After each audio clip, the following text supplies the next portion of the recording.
Et les voleurs du métro ne sont pas toujours des adultes aguerris capables de tenir tête aux policiers. Des pickpockets de plus en plus jeunes sévissent aujourd'hui dans les transports en commun. Ce sont souvent de très jeunes filles, les policiers les appellent les Amidovic. Les Amidovic, quand elles sont sur les quais et que la rame arrive à quai, elles scrutent les touristes, mais elles scrutent aussi l'intérieur des rames pour savoir si on est là ou pas. Fehim Amidovic, un nom connu, celui du chef du réseau. Arrêté en 2010, ce Bosniaque a été condamné à 7 ans de prison. Mais depuis, d'autres chefs ont pris la relève et continuent à faire travailler les enfants. Et justement, les policiers viennent d'être appelés pour une tentative de vol à la station Hôtel de Ville. Une jeune Roumaine a tenté de dérober le portefeuille d'un voyageur. La victime, c'est ce touriste australien. Alors qu'il était debout dans un wagon, il ne s'est pas rendu compte que plusieurs jeunes filles se rapprochaient de lui. Quand je suis monté dans le wagon, j'ai senti quelqu'un qui palpait ma poche. C'était là qu'était mon portefeuille. Quand j'ai entendu l'annonce qu'il y avait des pickpockets et qu'il fallait faire attention, j'ai pris mon portefeuille et je l'ai mis dans mon sac. C'est une de ces filles? Oui, c'est une de ces gamines, mais difficile de dire laquelle. Les policiers ont interpellé le groupe de jeunes roumaines parmi lesquelles se trouve la pickpocket qui a tenté de dérober le portefeuille aux touristes. Toutes portent un sac en bandoulière qu'elles utilisent pour cacher leurs gestes quand elles approchent leurs mains de leur victime pour subtiliser leur portefeuille ou leur portable. Elles repèrent tous les touristes, à la montée ça monte, les sacs en avant, les mains dessus. Et ça essaye de travailler, d'ouvrir les poches. Le touriste australien a décidé de ne pas porter plainte.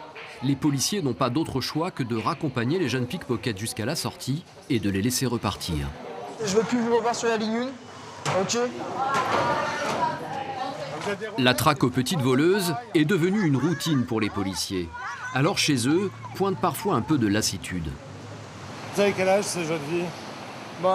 Selon elles ont toutes 12 ou 13 ans, pas plus. Mais bon, moi ça fait 4 ans que je suis à la BAC, ça fait 4 ans que je les vois avoir toujours 12 ou 13 ans et c'est toujours les mêmes qui reviennent. Donc je pense qu'elles ont toujours un peu plus. Elles ont au moins 17-18 ans. Les jeunes voleuses connaissent bien la loi. Et si elles affirment toujours avoir moins de 13 ans, c'est parce qu'elles savent que jusqu'à cet âge, elles ne peuvent pas faire l'objet de poursuites pénales et qu'elles seront relâchées systématiquement. Mais la journée n'est pas terminée pour les policiers. Moins d'une heure plus tard, ce sont cette fois 2 jeunes pickpockets roumains qu'ils interpellent à la station Chaussée-d'Antin-Lafayette. Les 2 adolescents n'ont aucun papier d'identité sur eux. Les policiers leur demandent leur âge, tout en sachant pertinemment qu'ils ne leur diront pas la vérité. Quel âge? 12. T'as 12 ans quoi? Leur victime, c'est cette jeune femme. Les voleurs lui ont pris son téléphone portable dans sa poche alors qu'elle marchait dans les couloirs du métro. Vous arriviez de là? Oui, de là.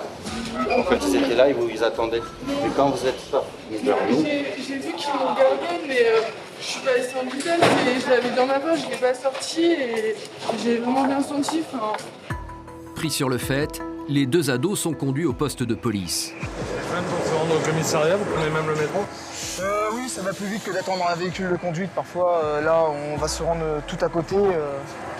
Ça sert à rien d'attendre un véhicule qui va être pris dans la circulation et tout. Donc, on prend le métro, eux, ils bougeront pas plus que ça. Et puis voilà, ça va plus vite.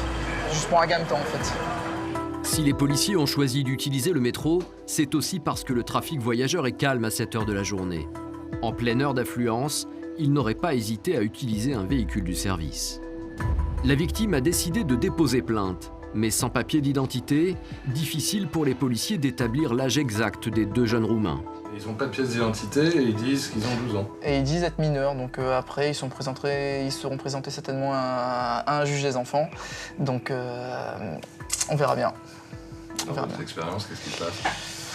Écoutez, ils seront certainement suivis, ils vont bénéficier d'un suivi judiciaire et puis voilà.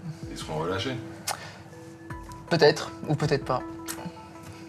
On verra bien, ça va dépendre de leurs antécédents. Ils peuvent être placés en foyer si on n'arrive pas à contacter leurs parents, enfin voilà. Des jeunes Roms qui font les pickpockets comme eux, les policiers en interpellent tous les jours dans le métro parisien. Si dans la majorité des cas, les cibles des policiers sont de jeunes délinquants qui opposent rarement une grande résistance, il arrive aussi que les agents de la BRF soient confrontés à des individus beaucoup plus dangereux et imprévisibles. Comme par exemple l'interpellation de l'auteur d'une agression sauvage qui s'est produite le jour de notre tournage, sous l'œil de nos caméras. Une interpellation, vous allez le voir, à laquelle les policiers n'étaient pas préparés. Gare du Nord, un quartier populaire de la capitale. Ici, à partir d'une certaine heure de la soirée, des jeunes souvent éméchés et un peu paumés traînent sans but précis et se rassemblent aux alentours du parvis. Il est 22 h, une équipe de la BAC du métro, contactée par le commissariat, vient de recevoir la consigne de se diriger vers le parvis de la gare. Un individu particulièrement violent traînerait dans le secteur. Il aurait déjà tenté de frapper quelqu'un avec une arme. Les nombreux témoins ont parlé d'un grand couteau. Il est là! Le gros à droite, attention, il a son couteau. C'est lui là, le gros. Le gros. Hop, bouge pas, police. Enlève la main. Police! Couche-toi! Couche-toi! Couche-toi! Mets tes mains dans le dos, couche-toi! Mets tes mains dans le dos. Attention! Les policiers viennent de plaquer au sol un colosse au crâne rasé.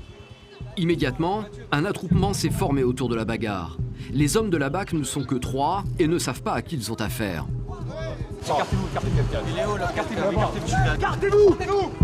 Allongé à plat ventre, l'homme est fouillé. Les policiers savent qu'il cache une arme sous son blouson. Ici, ça, au-dessous de moi. Écarte-toi, écarte-toi. Vas-y, tu le mets dans tu le mets avec toi. Les policiers viennent de mettre la main sur un sabre d'une 60aine de centimètres que le colosse vient d'utiliser pour frapper un passant. Ouais, demande de soutien rapide à Gare du Nord en extérieur face au McDonald's. C'est suite à une agression avec une arme blanche. La personne agressée, c'est cet homme qui porte une entaille au niveau de l'arcade sourcilière.